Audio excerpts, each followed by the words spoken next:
Va llegando la gente, voy a ir abriendo el visual.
Bueno, yo creo que ya dimos tiempito de que fuera llegando la gente.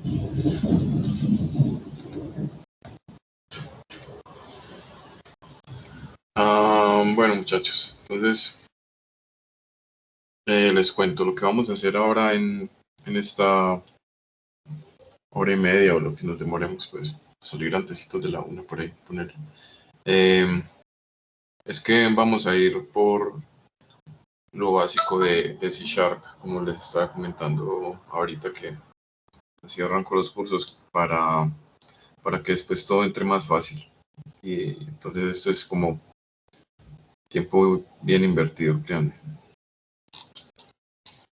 Bueno, entonces voy a crear acá un proyecto sencillito de aplicación de consola. Crear un proyecto, nada complicado, nada más. Como les digo, un proyecto ahí de consola ya. Mi Visual Studio va a estar muy lento porque, ¿saben qué? Que hace poquito formateé, entonces esta es la primera vez que lo estoy corriendo. Ojalá que no nos genere mucho problema. Pues, pero por lo general Visual es muy pesado. Por lo También. general es muy pesado y lo combinas con Ping. Se pone, por ejemplo, la máquina mía, eso ahí mismo se tosta. Sí. No, claro. Pesadísimo. Esta máquina también a veces se tuesta. Es que también tiene como 3 años ya. Esta computadora está pidiendo cambio. Al menos ya llegaremos a ese punto. Cuando estemos trabajando con Android, el emulador de Android es súper pesado aquí. Entonces, lo que vamos a hacer es que posiblemente vamos a estar depurando propiamente en el celular para no usar la máquina virtual de aquí, que es, eso sí, acaba con la máquina que sea.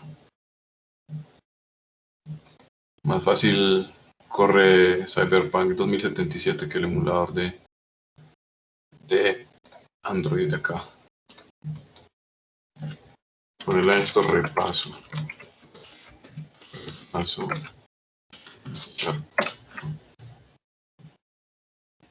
Y ustedes le ponen el nombre que quieran, muchachos, pues eso no... Igual como les digo, el tema de hoy es más informativo, ¿no? Y no se va a evaluar. Entonces, bueno, no hay problema. Ahorita les digo los temas de las evaluaciones también, antes de que Ahorita cuando terminemos este repasito, sacamos 10 minuticos para ese tema. Siguiente. Plataforma de destino. Vamos a poner .NET 5 actual. ¿Por qué les sale esto, muchachos? Porque ya va a salir .NET 6 o creo que ya había un preview y van a fusionar Netcore con NetFramework. Pero por ahora vamos a trabajar esta que dice actual, .NET 5. Crear, y toca esperar un momentico y ya seguimos.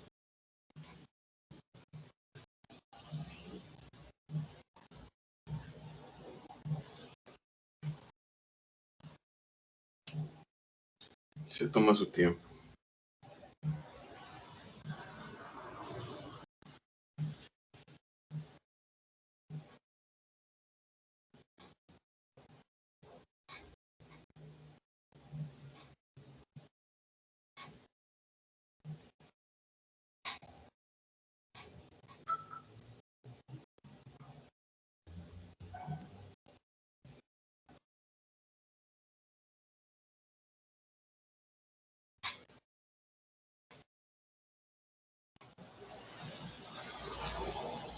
Tenerle paciencia.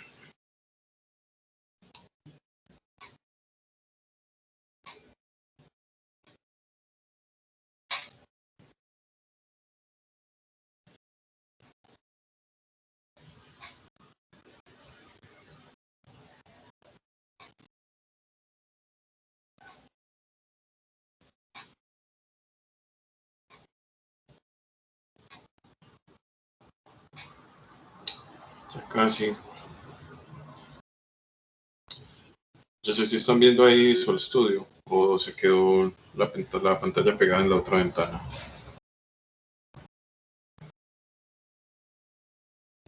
No, profe, ahí ya se ve. Ah, perfecto, porque a veces, sobre todo porque yo no sé por qué esta mañana Teams no me estaba funcionando, me tocó abrirlo en el navegador. ¿Quién sabe? Bueno. Ahí creo que ahora sí. Cuando abran el Visual Studio, les recomiendo no empezar de una apenas salga el código ahí, sino esperar a que ya no hayan más advertencias acá en el explorador de soluciones. Y eso puede que pase mucho cuando estemos trabajando con Xamarin. Y lo que pasa es que a veces abre el archivo, pero con otro hilo apenas está cargando las dependencias y eso les puede generar errores. Entonces, recomendación, siempre esperen a que ya aparezca todo bien en el explorador de soluciones. Entonces, pregunta rápida. ¿Ustedes trabajaron? Sí, claro. Pues ni por qué pregunto, yo sé que sí, pero ustedes trabajaron ya con Visual Studio en lenguajes 4, claro. Sí, profe. Ah, bueno, perfecto. Si no me puedo saltar el tour por Visual Studio. Bueno, no, entonces, ahora sí, démosle a C#. Bueno, acá entonces, esperen. Yo sé que algunos me están viendo desde celular. Ahora sí.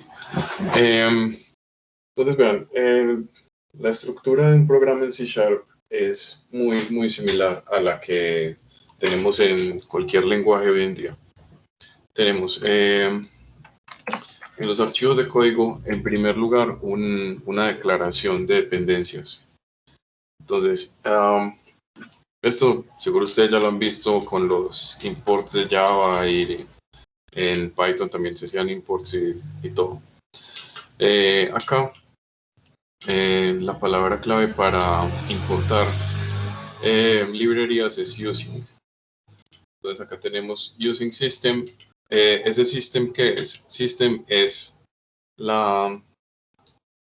biblioteca, la base de toda la biblioteca de lo que es .NET Framework. A partir de ese system tenemos todo lo que ofrece el framework. Tenemos, se me fue este punto acá, collections para manejar listas, que eso lo vamos a utilizar mucho en la materia.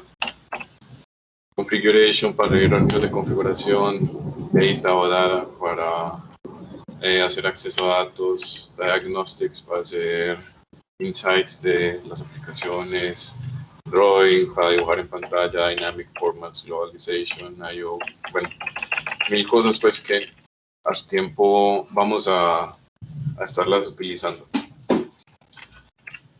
Text, vamos a usar link, I/O, incluso globalization. Por ahora no nos vamos a preocupar por esas librerías. Cuando las vayamos requiriendo, pues las vamos a ir enunciando. Bueno, entonces tenemos esa parte de la declaración de librerías. Tenemos un espacio de nombres que típicamente se refiere al nombre del proyecto. En este caso, repaso C#. Ustedes saben, seguro recuerdan del semestre pasado que una solución puede tener varios proyectos, incluso los proyectos pueden estar en lenguajes distintos. Entonces, sí, ahí lo tienen, el namespace. Una clase programa y un método de entrada que en el caso de C# es este, main. Se llama main. Es estático, no devuelve nada. Uno podría hacer que devolviera un código de retorno si quisiera, pero por defecto no va a devolver nada. El código de retorno es cuando ustedes ejecutan un programa y de pronto ustedes han visto, sobre todo en las aplicaciones de consola, que ustedes ejecutan un programa y les aparece al final. El programa terminó con código 0, o sea que terminó bien. El programa terminó con código -1, ocurrió un error. Cosas de esas. Eso ya casi no se usa, pero es posible hacerlo acá. Y tenemos unos argumentos que para este programa, que lo que son es un arreglo de strings, o sea, de cadenas. Muchachos, cuando ustedes, por ejemplo, ejecutan un programa en consola, bueno, no sé si ustedes han usado Git, pero lo voy a usar de ejemplo. Git es una utilidad pues para tener código en la nube, digámoslo así, o en un repositorio que también puede ser incluso local. Pues hablan del GitHub. Sí, pero cuando uno ejecuta GitHub por comandos, pues cuando uno hace los repositorios y todo eso por comandos. Pero sí estoy hablando de GitHub. Entonces, por ejemplo, uno coge tan, entonces git help, o uno puede ejecutar también git pull, puede ejecutar git checkout master, cualquier cosa, ¿cierto? Entonces, resulta, muchachos, que el programa que ustedes están ejecutando de consola es este git. Y estos argumentos que vienen aquí, después de que uno escribe el nombre del programa, eso es esto. Son los argumentos que vienen en un arreglo de strings, que en este caso el separador pues sería el espacio. Acá pues tenemos una línea de lo que hace es mostrar ahí Hello World en la consola. No hace más que eso. ¿Cómo vamos hasta ahí, muchachos? Las partes del programa en C#.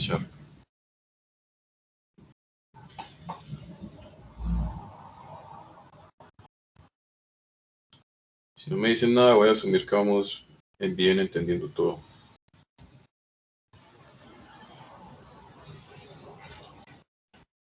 Bueno, muy bien.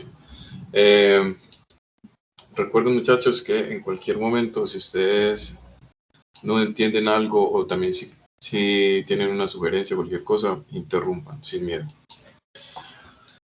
Bueno, acá vimos otra característica de las aplicaciones de C#, que son los comentarios. Eso pues lo tiene todo el lenguaje de programación, no es que sea una característica de C#, pero en cada lenguaje sí es distinto. Entonces, les cuento. C# es un hijito de C, igual que Java, igual que C++, tal vez que JavaScript. Entonces, van a ver muchas cosas conocidas acá.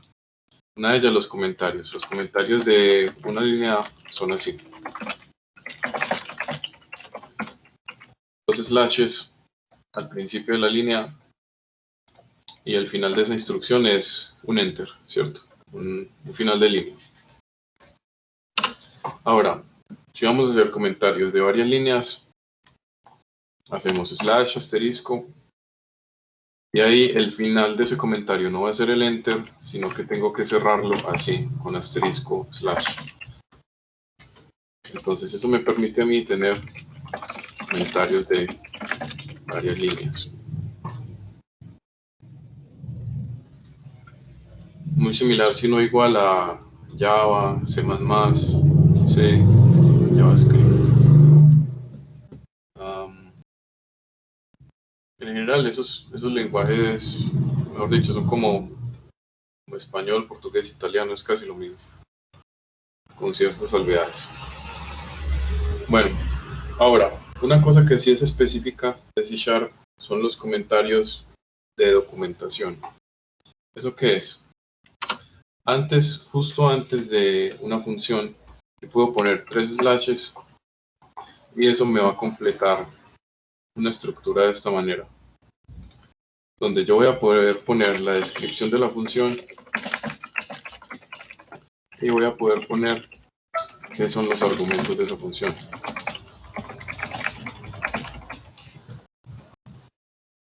¿Eso con qué propósito? Con el propósito de que cuando yo abra este código en un editor de texto, yo pueda saber qué está pasando en esa función sin tener que leerla en sí.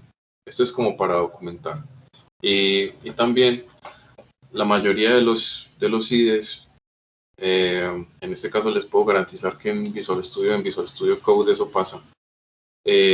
Cuando importemos este código que estamos haciendo como si fuera una librería, estos comentarios de documentación nos van a aparecer en la... ¿cómo se llama eso? El tooltip, pues como cuando uno está autocompletando que le sale una ayudita. Eso nos va a aparecer.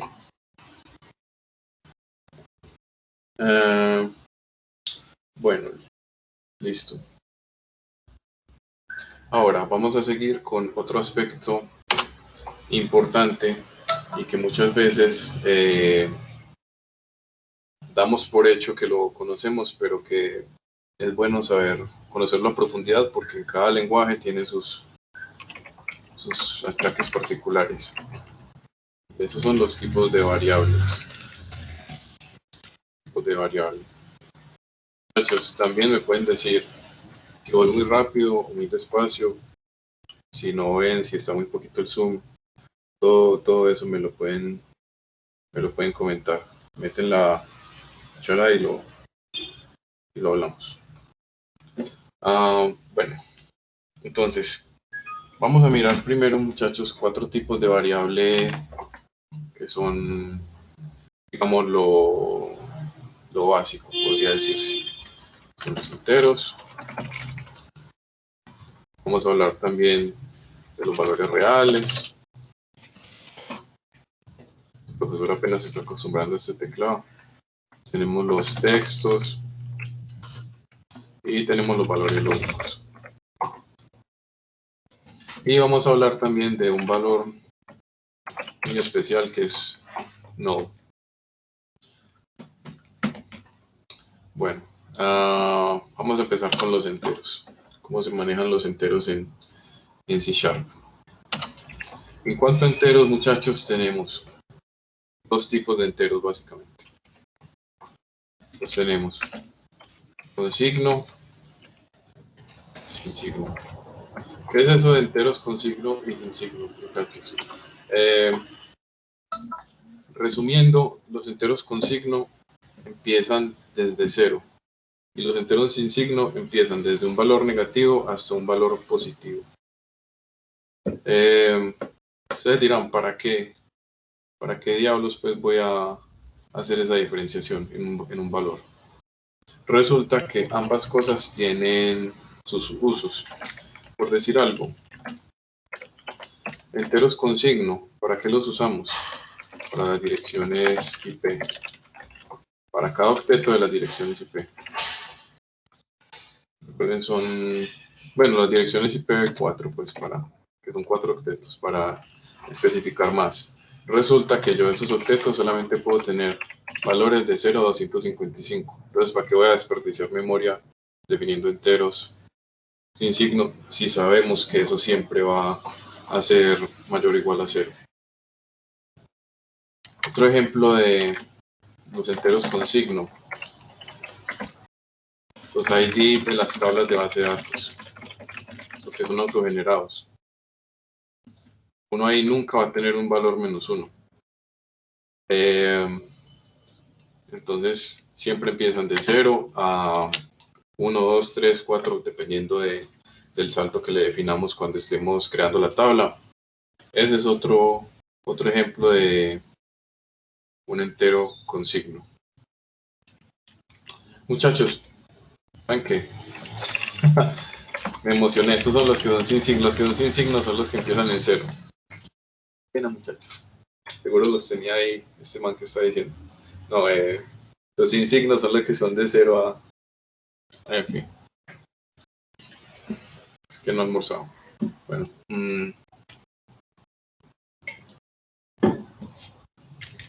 Y los con signo pues los utilizaríamos para cualquier operación que demande números negativos.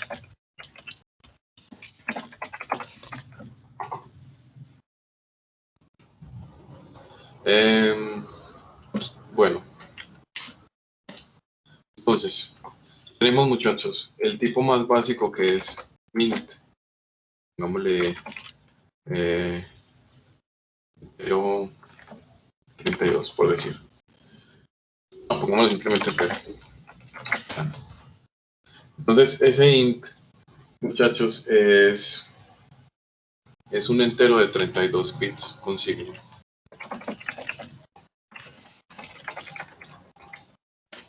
Si yo lo quiero tener sin signo, sería oint.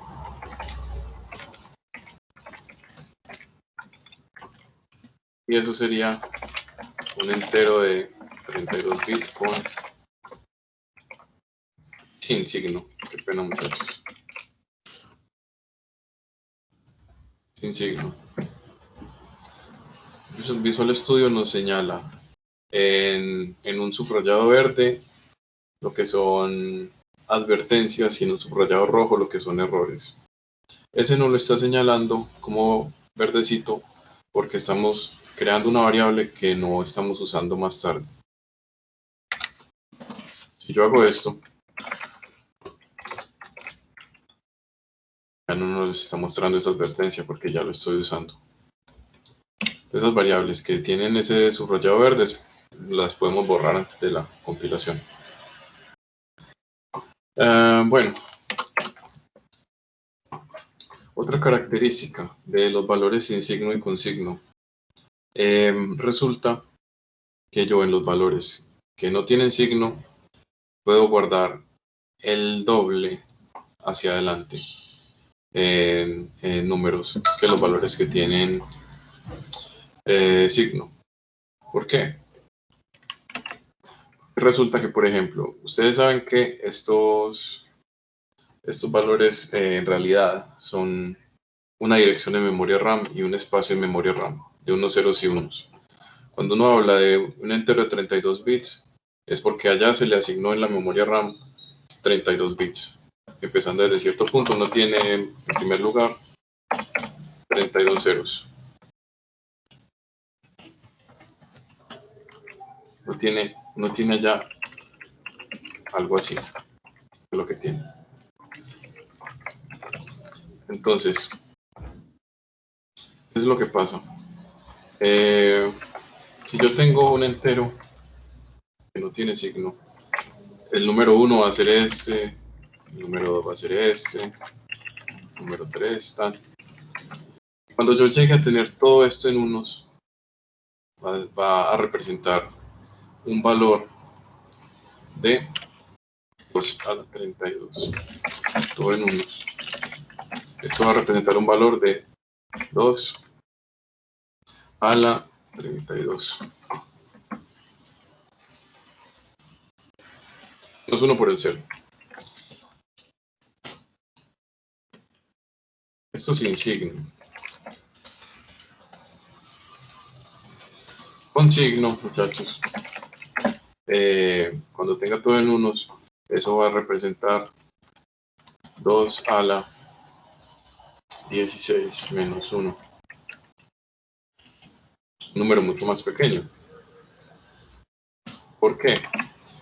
Porque sin signo los valores posibles van desde 0 hasta 2 a la 32.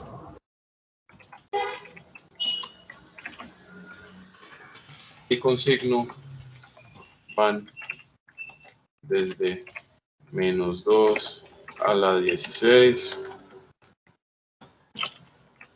hasta 2 a la 16 aproximadamente. Esa es la utilidad de separar estos dos modos de expresar un entero. Preguntas, muchachos, hasta ahí. Vamos bien. Vamos bien, profe. Listo. Este int es el tipo de datos que ustedes van a utilizar más en toda su vida. Ese y el string. Ahora, ¿qué pasa si queremos ahorrar memoria y queremos expresar enteros, por ejemplo, en las direcciones IPv4 que son octetos o bytes? Para eso tenemos el tipo byte. Entonces, byte es un entero de 8 bits. Es sin signo. Ya que esto va desde 0 a 255. Si yo le asigno a esto un valor negativo, me marca el error. Si yo le asigno un valor de 300, marca error. 255 está perfecto. Puedo tener también octetos o bytes con signo, que en este caso irían desde menos 128 hasta más 127. Eso lo defino con ese byte.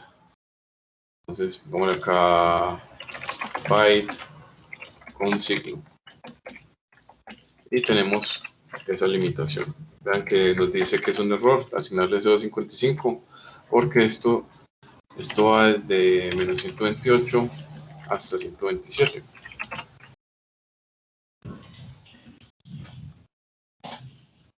Pero está perfecto. Cuando ustedes estén viendo redes, protocolos de red, van a tener las cosas más claras por saber lo que estamos viendo acá. Listo. Tenemos otro tipo de entero, que son los enteros de 16 bits.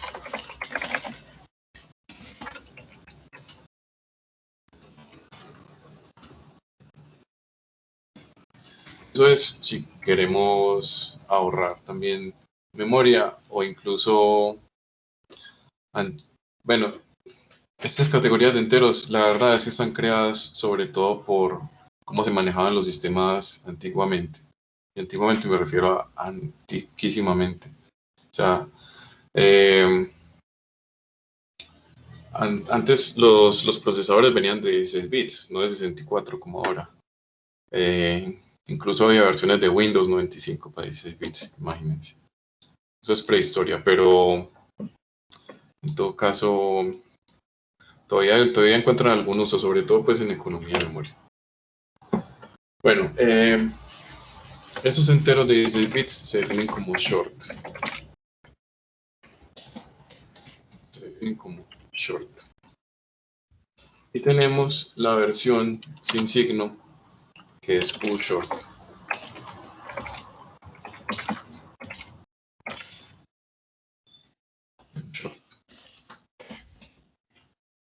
Ya saben, esto va de 2 a la 16, negativo, hasta 2 a la 16 aproximadamente, más exactamente hasta 2 a la 16 menos 1, porque pasa por el 0.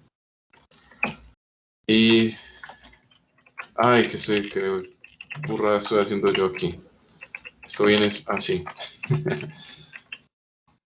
Este va desde 0 hasta 2 a la 16. Muchachos. Bueno. Ahora sí.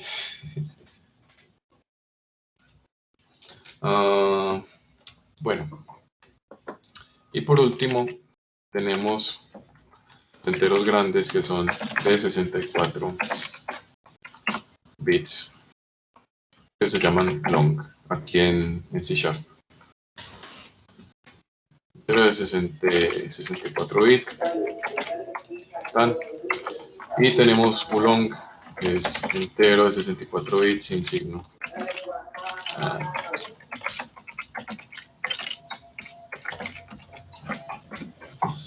Ahora, dato importante. En C# las variables son case sensitive. Son sensibles a mayúsculas y minúsculas. Si yo hago esto,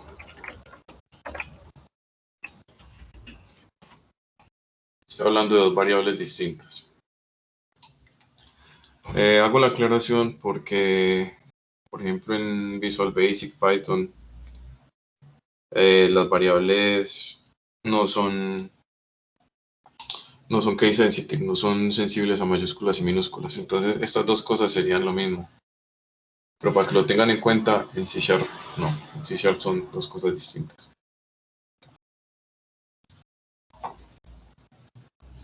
Listo. Vamos bien hasta ahí, muchachos.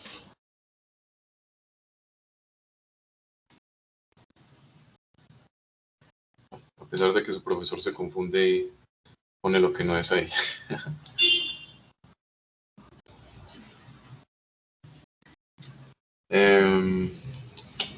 Bueno, sigamos, muchachos, con números reales.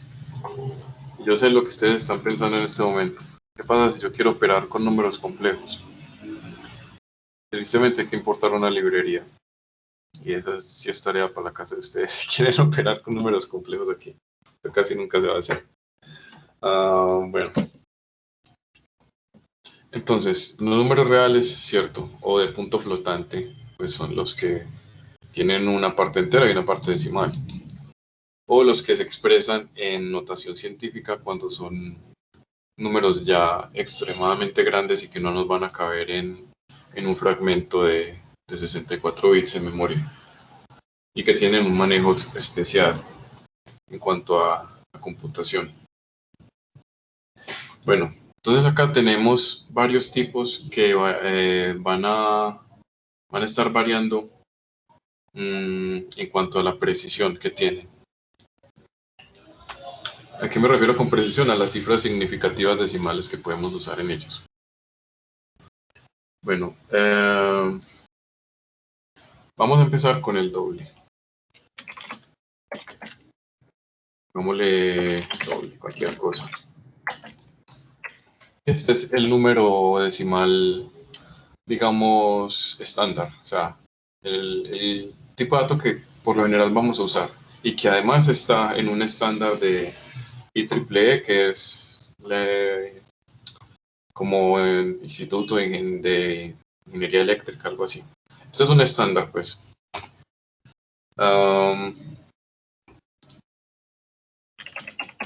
Pongamos cualquier cosa, 1, 2, 3, 4.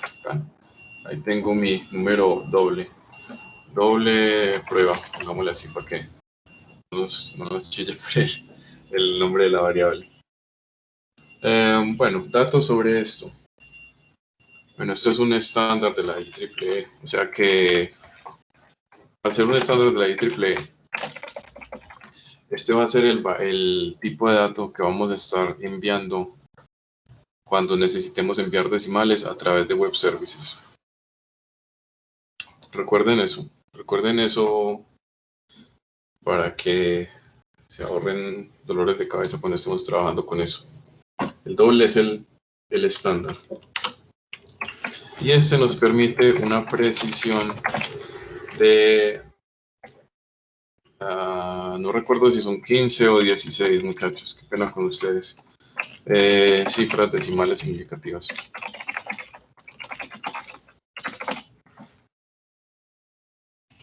Yo puedo tener algo así. Si me paso, esto se me va a truncar. Puedo tener hasta acá. O hasta acá, porque honestamente no recuerdo si son 15 o 16. Qué pena, muchachos. Entonces, yo estas clases no las preparo, yo las hago a memoria. Entonces, bueno, entonces ese es nuestro dato de decimal, y esto nos recibe números negativos también. Esto también les cuento que ocupa 128 bits en memoria. Es grande el espacio que ocupa esto. Entonces, vamos a decir que, como decir, ocupa 128 bits. Podríamos decir que es como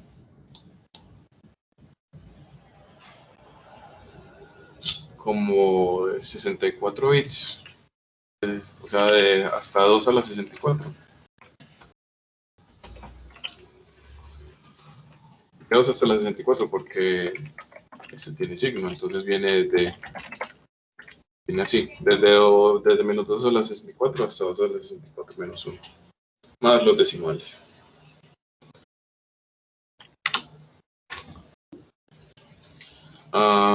Bueno, tenemos otro, que es float. Pongámosle float prueba. Este también es un estándar, pero se usa menos. ¿Por qué? Porque este es más pequeño. Tiene una precisión de 7 cifras decimales.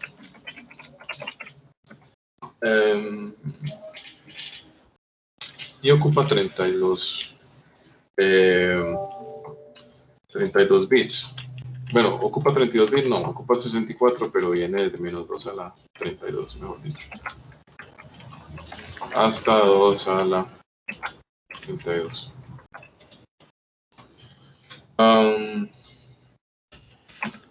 Bueno, dependiendo del IDE que ustedes estén utilizando, es posible que esto les marque error acá.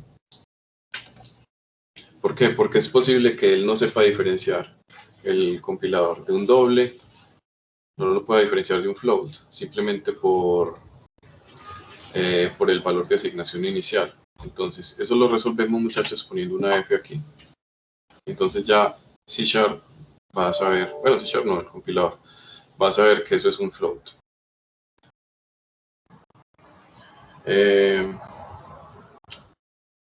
Listo. Tenemos además el decimal, que ese decimal es digamos, el valor más grande que podemos tener en cuanto a valores reales. Vamos a poner unos 3, 4, 5, 6. Cualquier cosa. Van a ver que va a fallar. ¿Y por qué va a fallar? Porque también tenemos que especificarle que eso es un decimal. Y eso lo hacemos con la M. Eso tiene una historia muy simpática, y es porque no ponemos una de float F. Acá, ¿por qué no ponemos una de resulta que ese decimal se usa para moneda, básicamente. Ese es el valor propio cuando estamos haciendo cálculos monetarios, el decimal.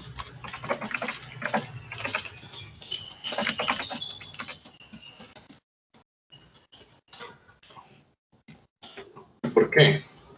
Porque es enorme. Porque esto viene así, desde menos 2 a la 128 hasta 2 a la 128. Ese número es una cosa que ustedes ni se la imaginan. Bueno.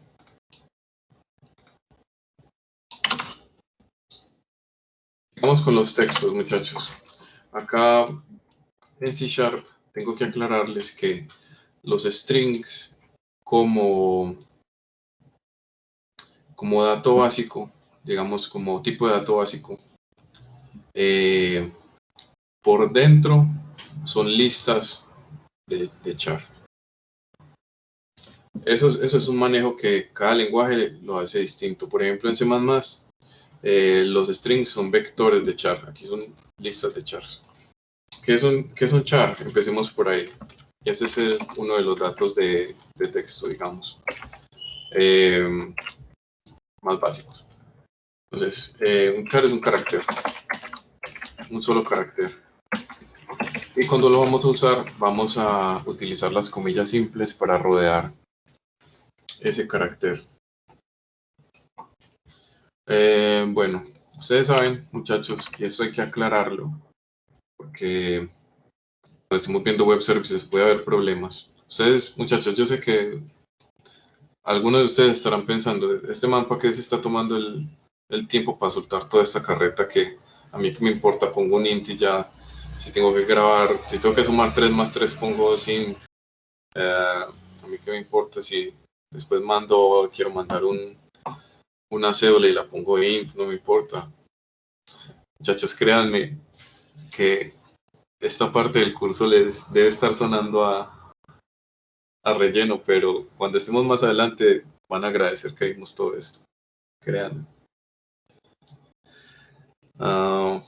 Bueno, entonces, muchachos, existen muchas codificaciones en cuanto a textos. Es un tema complejísimo y es un tema que si uno se pusiera a enseñar lo que son las codificaciones de texto, se le va un semestre. Les voy a mencionar solamente por encima las dos más utilizadas. ASCII y Unicode. Esas son las codificaciones de texto más básicas. ¿Qué es un char aquí en C#? Y lo aclaro porque en otros lenguajes es distinto. Aquí en C#, un char es un carácter F16, o sea, Unicode de 16 bits. ¿Qué quiere decir eso? Que tenemos 16 espacios de bits para expresar un carácter. En este ASCII, que es la que más se utilizaba, que era el estándar, solamente teníamos 8 bits para expresar un carácter. Por ejemplo, esa letra A, si la memoria no me falla, es un 56 en ASCII, entonces tendríamos que hacer el 56 acá en binario y eso sería. Pero no, acá el char es UTF-16, o sea, hay Unicode de 16 bits. Bueno, otro dato importante de estos char es que pueden ser todo tipo de caracteres, no solo los que vemos, digamos, en nuestro teclado, sino que pueden ser también secuencias de escape. Aquí como char puedo expresar tabulaciones, puedo expresar Nueva línea. Puedo expresar un null. A ver, esto acá. Demasiados caracteres. ¿Saben por qué? Porque estoy muy raro. Me sigue marcando.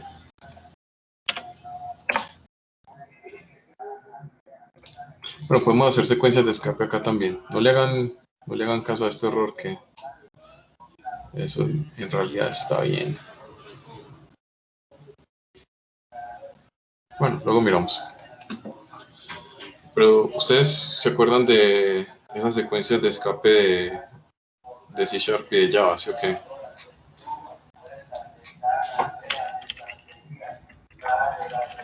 Que uno tenía doble...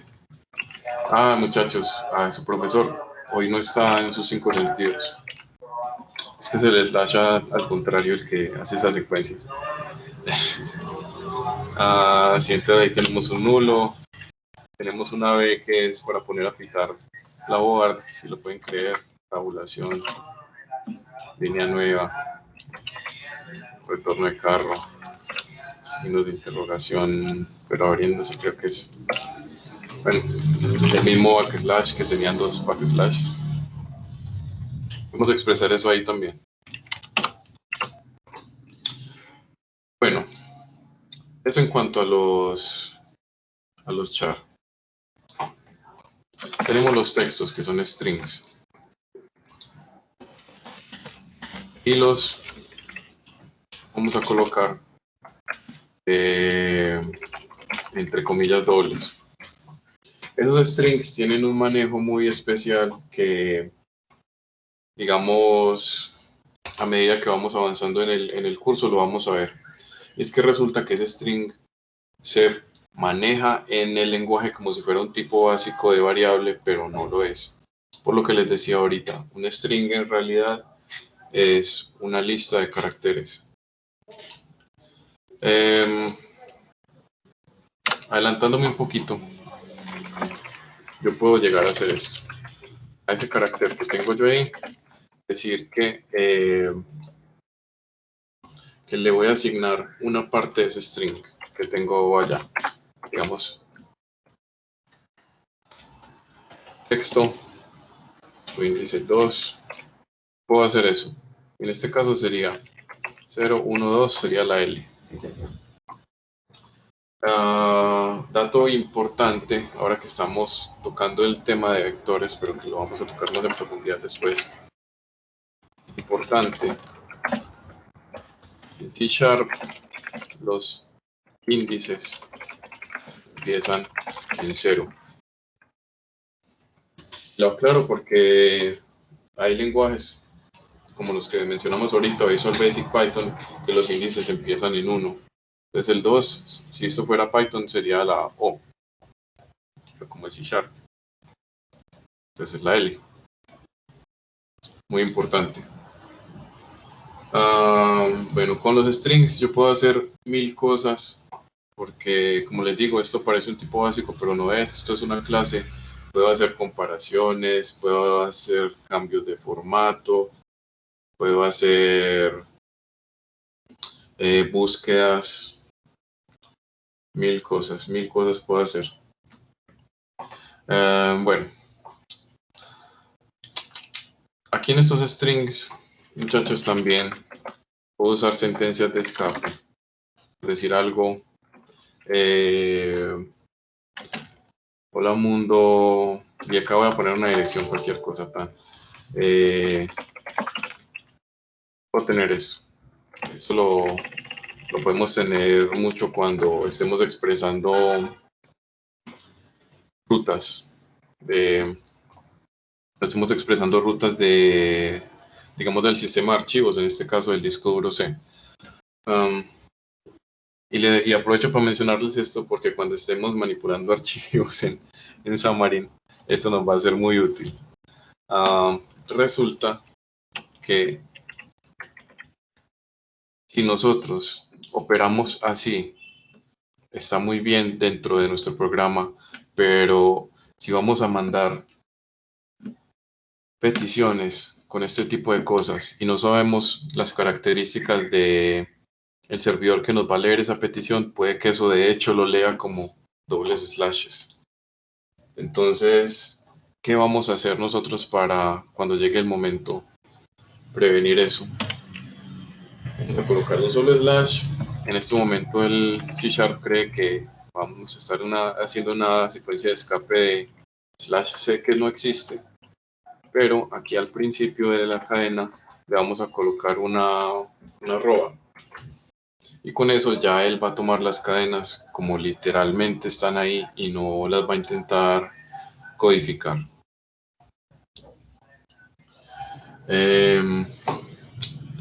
Listo. Vamos bien, muchachos.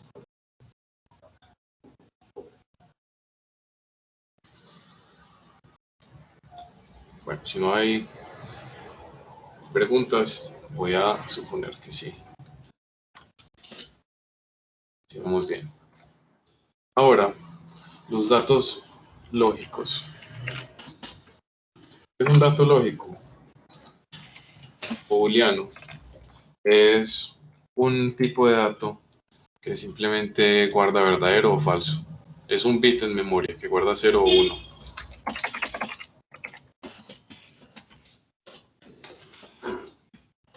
En C# tenemos estas dos palabras claves, true o false, para asignárselas a ese tipo de valores. Pero como les dije, eso es un 0 o un 1 por dentro.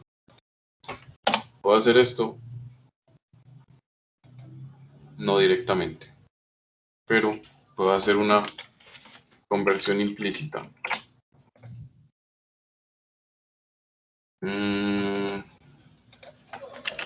Bueno, me toca hacer otra cosa más, un poquito más trabajosa. Ahora no. Pero ahora solo usemos true y false. Más adelante vemos cómo vamos a meter valores numéricos acá, para no complicarnos por ahora. Listo, esos son los valores tipológicos y esos son los que vamos a usar cuando estemos usando ifs y fors y todo eso. Tenemos un tipo especial acá en C# que es el null. Ahora, ese null opera diferente al null de JavaScript y al undefined de JavaScript y al no number de JavaScript. Ese null acá es simplemente como englobar esos tres conceptos que ustedes vieron de JavaScript en una sola cosa, y es que simplemente es un valor que no existe y ya está vacío. Importante, no todos los tipos de datos son anulables. ¿Qué es anulable? Que se le puede hacer null. Por ejemplo, tenemos este texto de arriba. Yo puedo hacer esto con tranquilidad y ese texto es un null.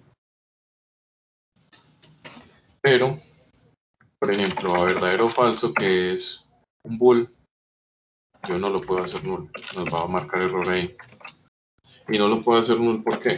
Porque como está definido ese tipo de texto, es un bit, y es un 1 o un 0, y no tenemos un tercer valor en un sistema binario, obviamente. Entonces, ¿qué pasa si yo quiero un valor de verdadero o falso que también me admita null? Tengo que hacer lo siguiente. Tengo que definirlo poniendo un signo de interrogación al final del tipo de la variable. Entonces acá, verdadero, falso o null. Pongámoslo. Y ahora sí tenemos un valor que puede ser verdadero, falso o nulo, que nos toma esos tres estados. Profe, ¿yo para qué voy a tener un valor null en un verdadero o falso? Respuesta, porque cuando estemos trabajando con bases de datos más adelante en este curso, vamos a ver que uno puede definir columnas de una tabla como que se puedan anular, que puedan ser null, que no sean requeridas. Ustedes ya vieron base de datos, ustedes ya saben eso. Entonces, ¿qué pasa si yo estoy operando con registros de bases de datos y resulta que tengo que mandar un nulo ahí? Y tengo esto, grave. Tengo que definir un bool que se me puede anular. Pero entonces ¿esto para qué? Defino todos así ya y me ahorro errores. Tampoco. ¿Por qué? Porque este bool sin anulación lo vamos a necesitar para las comparaciones que vamos a hacer dentro del programa, con los ifs y los for y los while y todo eso. Entonces ambas cosas tienen su importancia. Listo. Esto también va a operar con los valores numéricos. También va a operar con eso. Entonces,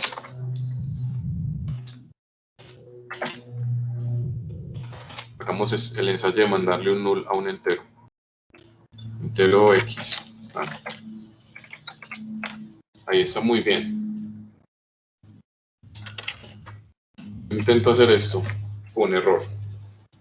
¿Por qué? Porque los enteros están definidos en esas secuencias de bytes de las que estábamos hablando, que se guardaban en memoria como un espacio continuo. Entonces, al yo hacer esto, ya le permito asignar un null. ¿Y cuál número es el null? El cero completo de ese espacio en memoria. Entonces, esto nos está quitando un espacio en memoria. Entonces ya tendríamos que ese número en realidad ya iría desde -2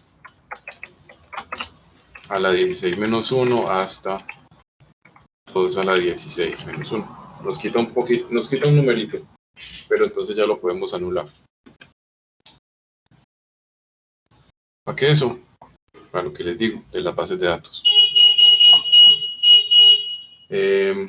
¿Cómo vamos hasta ahí, muchachos?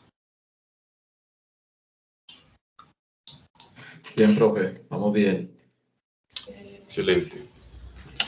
Eso en cuanto a los tipos de datos básicos. Profe, el datetime, el de fecha y hora, ya lo vamos a ver, porque eso no es un tipo de dato básico. Ahora, constantes. ¿Qué es una constante? Es un número que no, un valor, no un número, un valor de cualquier tipo, que no me va a variar a lo largo de la ejecución del programa. Eso yo lo hago así, con const, con esta palabra clave del lenguaje, y ahí sí defino el resto de la variable. Por ejemplo, tengo const double, ejemplo típico, gravedad. 9,8. Mientras estemos en la Tierra, la gravedad va a ser 9,8 metros por segundo al cuadrado. Entonces la definimos así. Número de moles, 270. No, ese es el número Euler. Número Euler, 271, 82, 81. Todo ese tipo de cosas que sabemos que no van a cambiar. Las vamos a definir como const. Y es importante definirlas como const porque más adelante puede que no sean ustedes. Alguien más les coge el código y les da por cambiarle eso. Y dolores de cabeza. Bueno, sigamos con otra cosa importante aquí. Voy a resaltar un poquito. Y es, digamos, la evolución de este tema de tipos de variable que son los arreglos. ¿Qué son los arreglos, muchachos? Arreglos son básicamente la definición técnica de espacios de memoria de igual tipo consecutivos. La definición más informal son vectores, matrices, cosas a las que yo les voy a asignar un subíndice.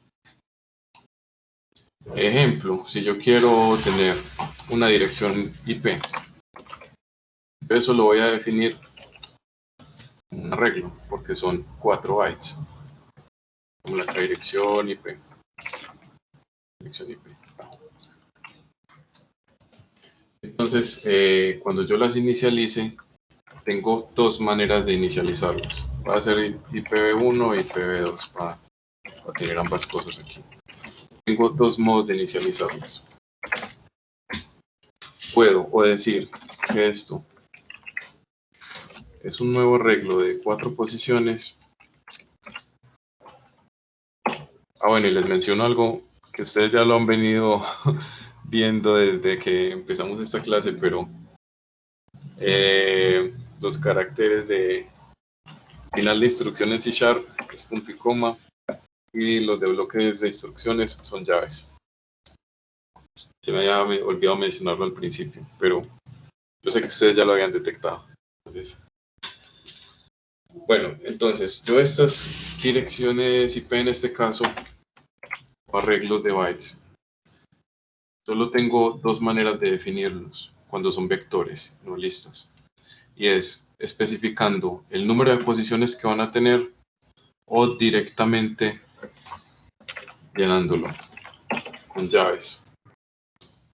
Por decir algo, localhost.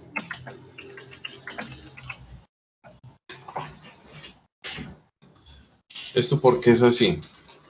Porque cuando yo estoy en la compilación, digamos, reservando espacios en memoria para las variables, tengo que saber qué tanto ocupan. Entonces, acá ya sabemos que esto es una cosa que va a ocupar 4 bytes en memoria desde el principio. Entonces tenemos esa restricción. Cuando son vectores o matrices, vamos a tener que definirle siempre o cuánto van a ocupar o directamente llenarla.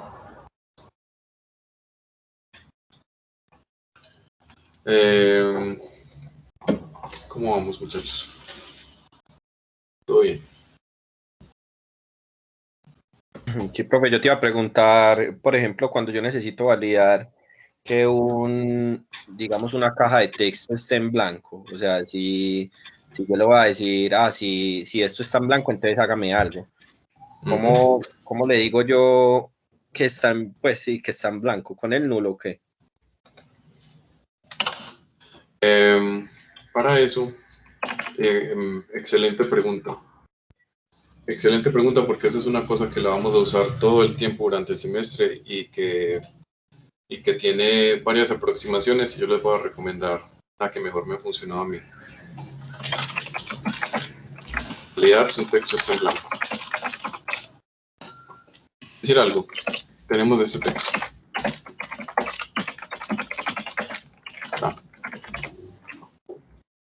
Y queremos saber si eso está en blanco. ¿Cuál es la situación con eso? Es que esto puede estar así o puede estar así. Puede ser un nulo o puede ser un texto en blanco, que recuerden que son dos cosas distintas. Inclusive puede estar así, tener un espacio ahí.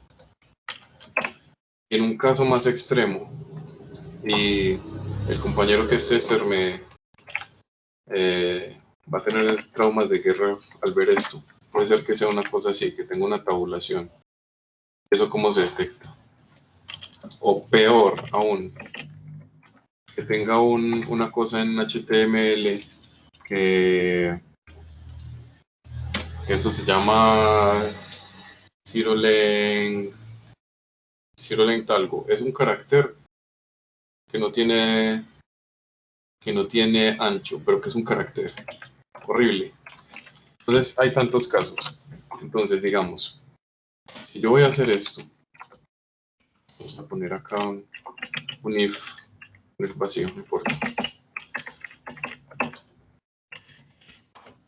Si yo voy a hacer esto,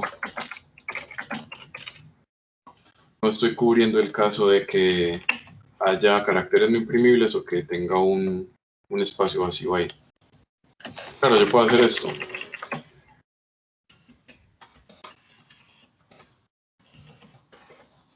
También.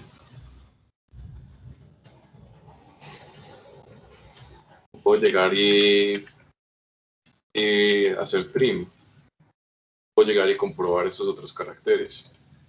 Pero lo que yo les recomiendo acá es usar una funcioncita de los strings que se llama isNull or whitespace. También tenemos esta que es isNull or empty, pero esta nos cubre más casos. Específicamente nos cubre el caso también de cuando hay tabulaciones o espacios en blanco. Entonces, ¿para qué la otra? También tiene sus usos, para cuando queremos insertar a propósito esos espacios en blanco. En una base de datos, por ejemplo. Entonces, con respecto a tu pregunta, yo lo que recomiendo es esto.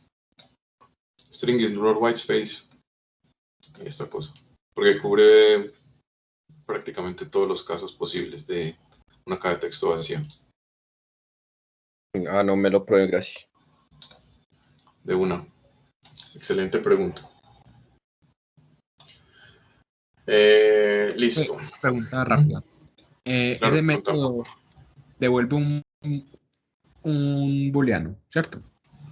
Sí, devuelve verdadero o falso. Y no es necesario, pues, como especificarle si es verdadero, pues, si es igual a verdadero o falso. O ya directamente lo entiendo. Otra pregunta muy bacana. ¿Puedes ir a hacer esto? Sí. Eso es posible, pero no es mandatorio, no es necesario. ¿Qué es lo que pasa con el if? Y ya llegaremos a tratar los ifs.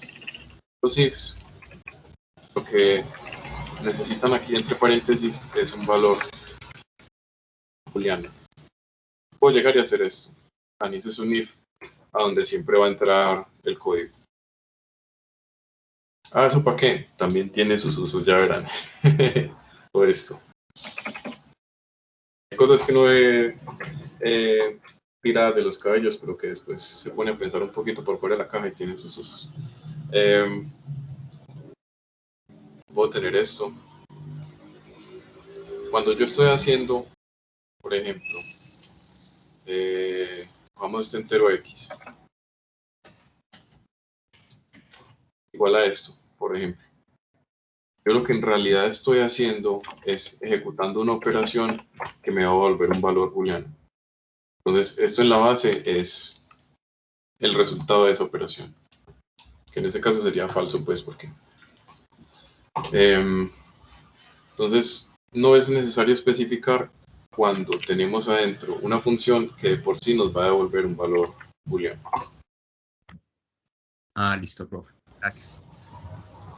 Perfecto. No, gracias a vos por tu pregunta. Bueno, entonces tenemos los arreglos que son,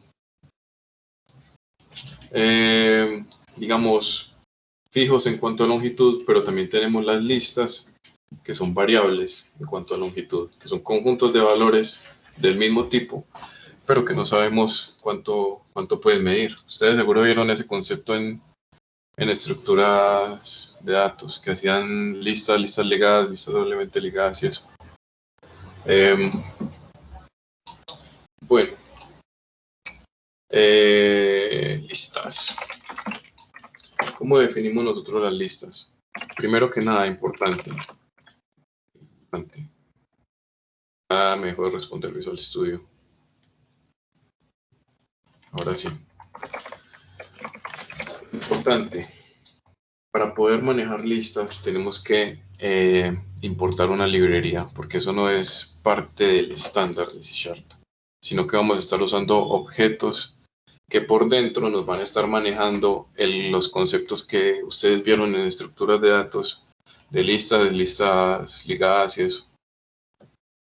Entonces, hay que importar system.collections.generic para manejar listas. Y listas es una cosa que la vamos a manejar todo el semestre. Entonces, por eso me voy a detener acá a aclarar todas esas cosas. Recuerden que las importaciones de librerías las hacemos aquí. Entonces vamos a importar System Collection Generic. Vean que está un poquito como gris. Apenas lo empecemos a usar se va a poner blanco brillante como el otro.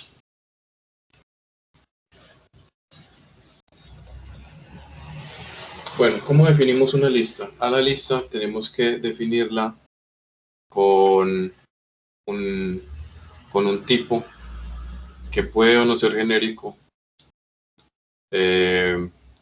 pero sí tenemos que tener claro al inicializar la lista cuál tipo vamos a tener. Por decir algo, quiero una lista de textos. Entonces le digo list, definición de tipo entre mayor o menor, y digo que el tipo va a ser string. Vamos a colocar acá el nombre de lista de textos. Y ojo que como esto no es un tipo básico, tenemos que inicializarlo como si fuera una clase. Nueva lista de string. Y recuerden que las inicializaciones de objetos, lo que estamos haciendo es ejecutar un constructor de esa instancia, de esa clase. Entonces por eso tenemos que decirle new list string con estos paréntesis acá. Aquí no, porque estamos trabajando con tipos de datos básicos. Aquí, como estamos trabajando con clases, ejecutamos el constructor de esa clase. Ahora, no podemos saltarnos el constructor, pero sí podemos hacer una inicialización de esas listas, tal como lo hacíamos con los arreglos o vectores. Por decir algo, quiero definir esa dirección IP, no tiene sentido lo que voy a hacer, pero quiero definir esa dirección IP como una lista. Lo puedo hacer, no hay ningún problema. Lista entera, dirección IP 3. Entonces, esto va a ser igual a new lista de enteros, pero aquí no pongo paréntesis del constructor, sino que le pongo unos elementos iniciales. También puedo hacer eso.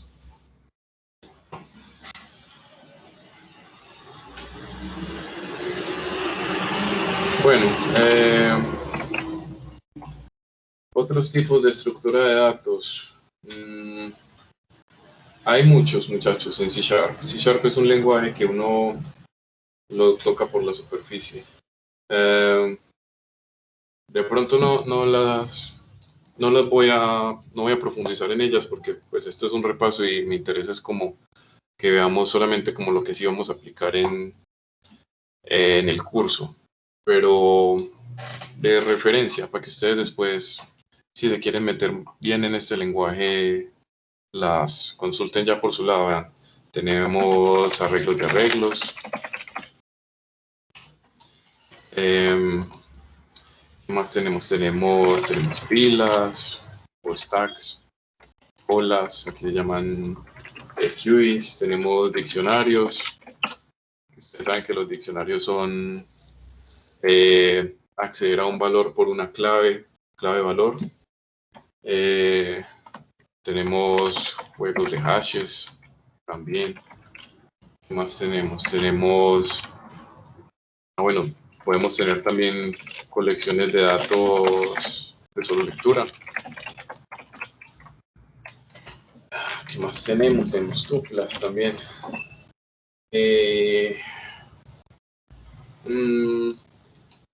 No se me vienen más a la mente, pero yo sé que hay más. Ahí les queda de inquietud. Bueno, ¿qué más tenemos que saber en cuanto a este repaso de C#? Los operadores, importante. Tenemos operadores también de varios tipos. Empecemos con lo más básico, aritméticos, ¿cierto? Operadores aritméticos, ¿esos qué son? Suma, resta, multiplicación, división, módulo, incremento. Esos son los operadores aritméticos. Se usan como en cualquier otro lenguaje derivado del lenguaje C. Java, JavaScript. Que tengo int, pero incrementar. Eso es que sea un 1.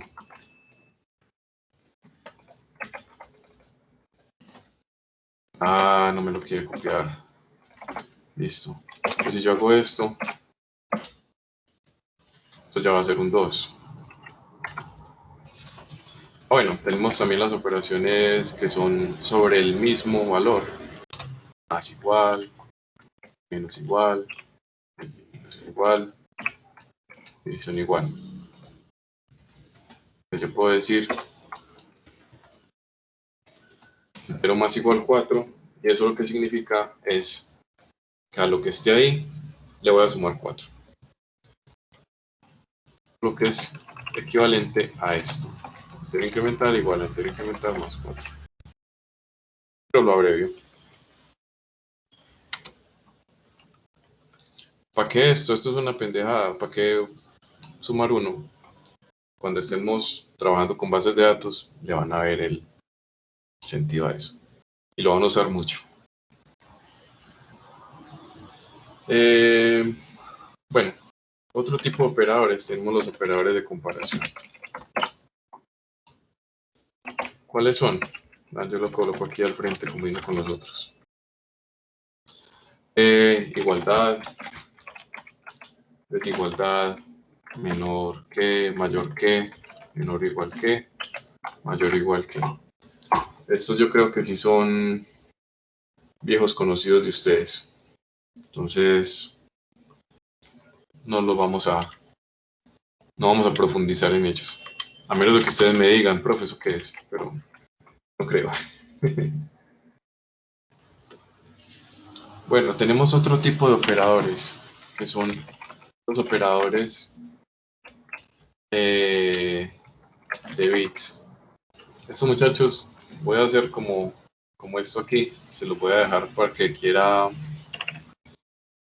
profundizar en ellos, pero como no los vamos a usar en este curso, pues no me voy a extender en ellos. Tenemos el complemento de bit. Tenemos para mover bits a la izquierda o mover bits a la derecha.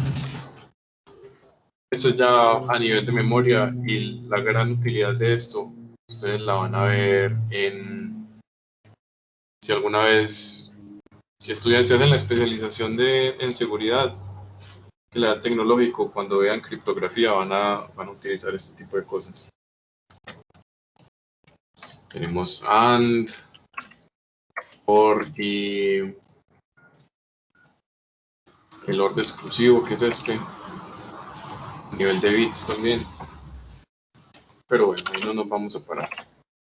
Otros operadores que tenemos los operadores lógicos, que también son viejos conocidos de ustedes. El I, el O y el NO. I, O y NO. No hay mucho que decir ahí. Si X igual a... Si X, Y, Y igual a verdadero, tal cosa. Tal. Muchachos, ¿qué más tenemos en cuanto al repaso? Las estructuras de control. Esto es muy importante, entonces lo voy a resaltar un poquito acá. Estructuras de control. ¿Qué es eso? Los condicionales, acá abajo.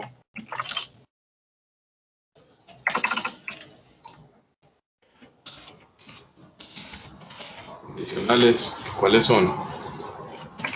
If, if, switch. Básicamente esos tres. Ejemplo.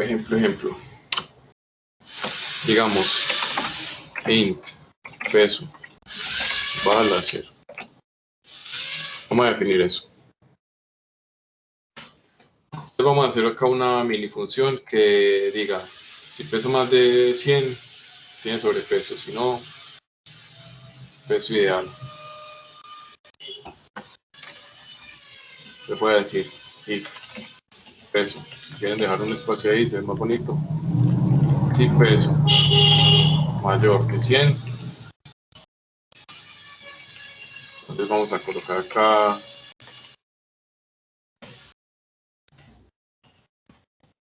tiene sobrepeso.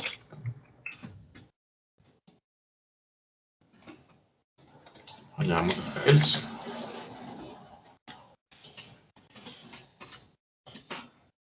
Else console line, no sé, tiene el peso ideal. Así funciona el conditional if. Bueno, ¿qué pasa si quiero tener una tercera condición? Por decir algo, si quiero decir que si pesa menos de 40 kilos, tiene menos peso del ideal, no sé. Entonces, voy a colocar acá otra condición. Else if peso menor o igual a 100 y peso mayor que 40, pues ahí ya delimitamos esto. Entonces tiene el peso ideal y le puedo añadir una cláusula else que diga tiene bajo peso.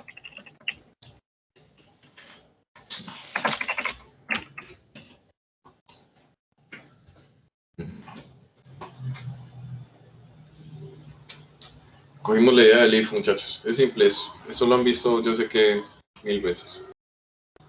Nada más lo estoy mencionando para entrar en calor acá en la materia, pero...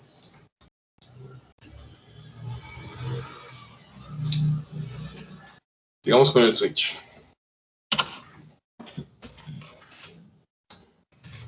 ¿Para qué es el switch? El switch, muchachos, es para cuando yo quiero hacer comparaciones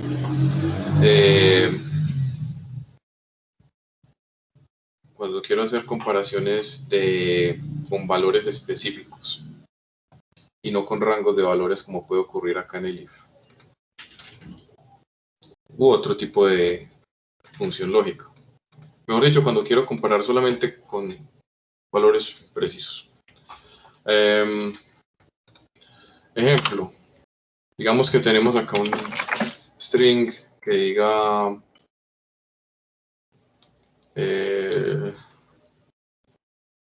no sé, persona, nombre de la persona, digamos. Nombre de la persona. Esta persona se llama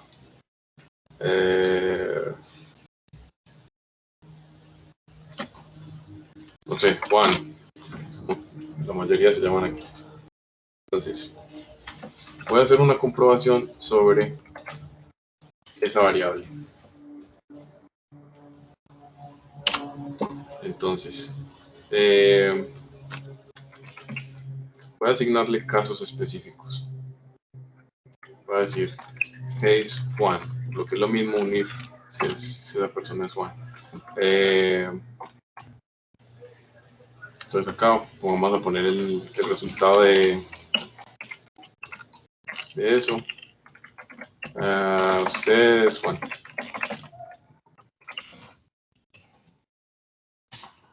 Y acá, mucho ojo, tenemos que hacer un rompimiento.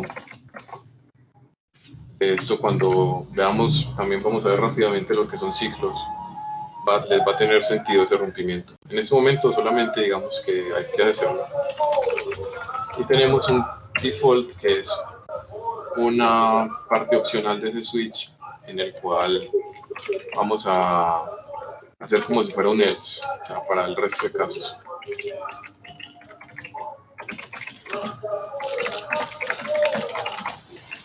Rompimiento, que ya vamos a ver luego qué es eso. Y listo. Podemos tener más casos, los que queramos. Vamos a colocar que acá John. Este no es Juan, pero es John. No sé.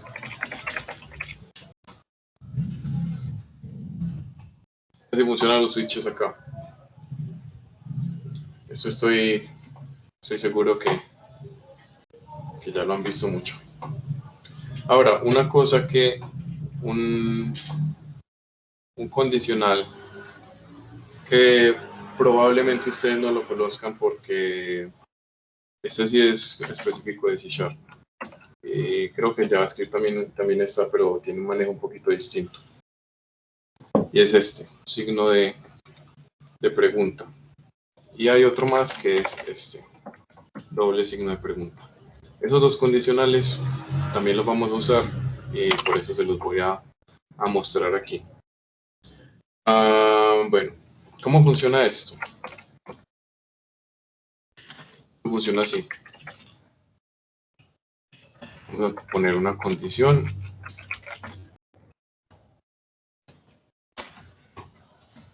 Ponemos algo acá si verdadero, 2 puntos, y ponemos algo acá si falso. Y eso lo vamos a trabajar como una sola instrucción. Entonces ponemos final de instrucción al final, digamos.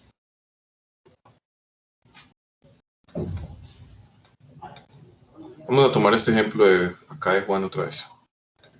Entonces, vamos a hacer lo siguiente. Vamos a definir acá un texto que se va a llamar persona es Juan, igual a lo siguiente. Nombre persona igual a Juan. Preguntamos. Si verdadero, entonces si es Juan. Si falso, 2 puntos. Es Juan. Final de instrucción. Entonces, ¿qué pasa? En esta asignación, todo esto se va a tener en cuenta. Entonces, persona es Juan. Si esta otra variable es igual a Juan, a esto le vamos a asignar esto. Y si esta condición es falsa, a esto le asignamos esto. ¿Quedó claro ese, muchachos? Sí, profe. Perfecto. Ahora, ¿qué pasa si queremos hacer una comprobación de nulo? Queremos asignarle, digamos, algo si esto es nulo. Si este nombre persona contiene algo, pues le estaríamos asignando lo que esté aquí a esto acá. Pero podemos hacer esto.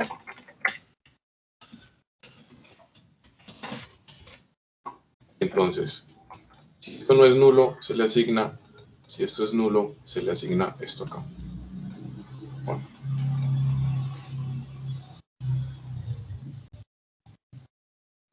Listo. Bueno. Preguntas, muchachos, hasta ahí de lo que hemos visto hoy. Voy muy rápido, muy despacio. Vamos bien.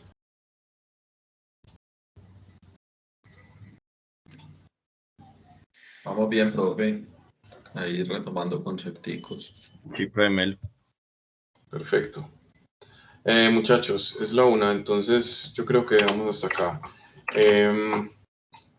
Los voy a molestar, muchachos, con un par de cositas antes de que nos vamos, no nos demoramos. La primera, un par de voluntarios para testificar que socializamos el microcurrículo. Porfa, ¿quién se quiere vencer?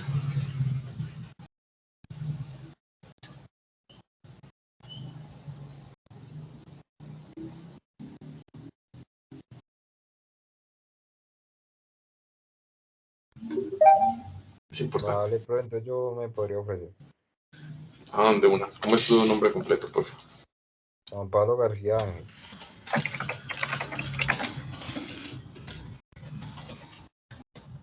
¿Y alguien más?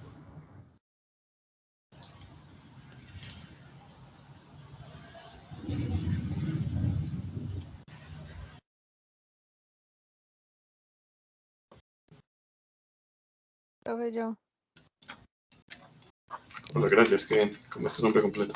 Porfa. Tatiana Marcela Cartagena, Cartagena.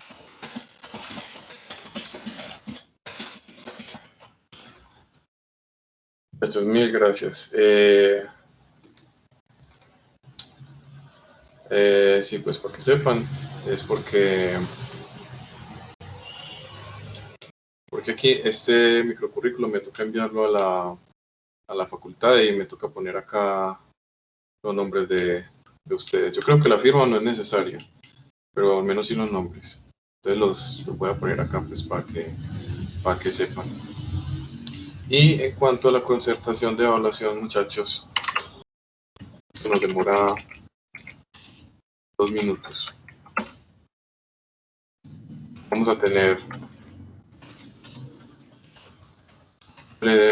5 momentos evaluativos.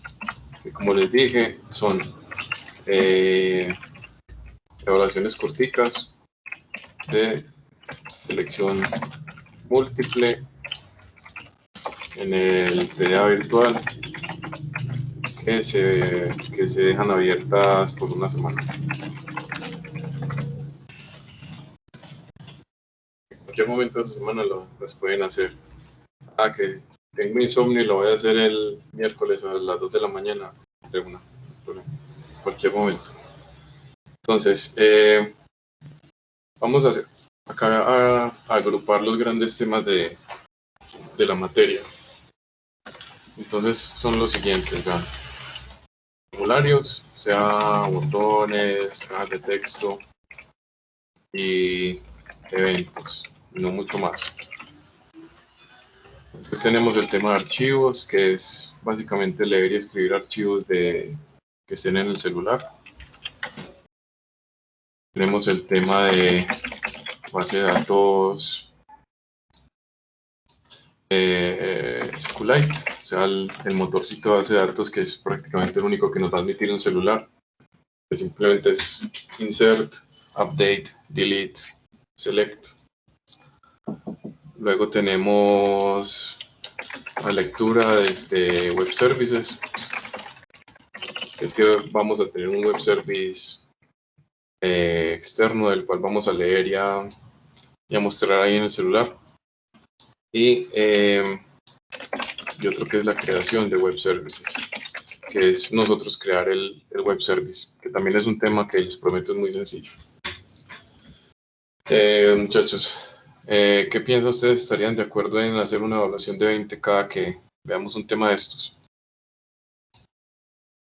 Está bien, profe. ¿Alguna objeción? No, creo que ninguna. Listo. Saben que lo único que tengo yo para decir de esto es que como evaluamos al terminar la creación de web services, y por lo general nos queda sobrando tiempo, y ese es el tiempo que usamos para compilar, para subir a la tienda, para hacer otro tipo de cosas, no quiero decir engañar porque suena muy feo, pues para hacer más bonito nuestra aplicación y todo eso. Entonces ustedes van a conocer su nota definitiva antes de que se acabe el curso, pero no por eso dejen de asistir. Los recomiendo que eso pasa. Bueno, muchachos, no siendo más, entonces, hola. Profe, ¿usted pone eso en algún Git de la entidad? Sí. Sí. Bueno, tenemos esto acá y aparte, déjame yo entro aquí, no sé si todavía tengo abierto el TDA virtual. A ver que no me haya cerrado a ver, muestro dónde está eso. Yo ese kit, como se llama, va a salir. Bueno,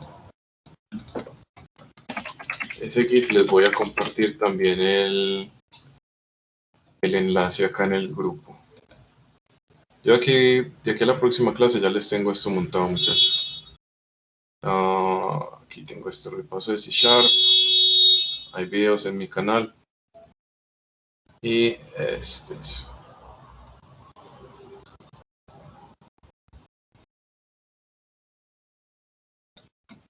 Construcción software 5.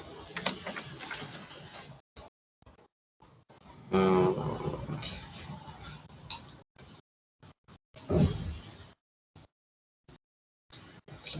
En este chat.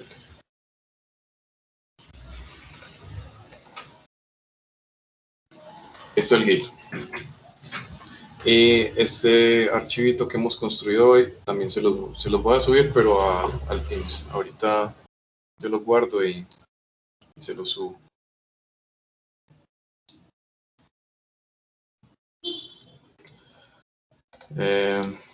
Muchachos, ¿qué más dudas, inquietudes tenemos? Por acá no era. ¿Estamos claros? Sí, profe. Listo, muchachos, entonces ahora sí almorzar. Muchas gracias. Ya saben que me encuentro en el Teams y nos vemos de aquí a 8 días si todo va bien. Gracias, Profe, muchachos. usted mismo sube Profe, gracias a usted. grabación. Gracias, profe.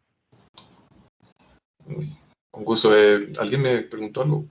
Yo, profe, ¿usted mismo sube la grabación? ¿O cuándo la subiría? Ahorita por la tarde. Yo voy al almuerzo y la subo. Bueno, muchas gracias. Si quieren, ya saben, suscríbanse a mi canal para que les llegue ahí mismo la notificación, campanita, todo eso. ahí quedan subidas. Bueno, muchachos, muchas gracias. Gracias a ustedes. Gracias, profe. Hasta luego. Hasta luego. Nos vemos el sábado.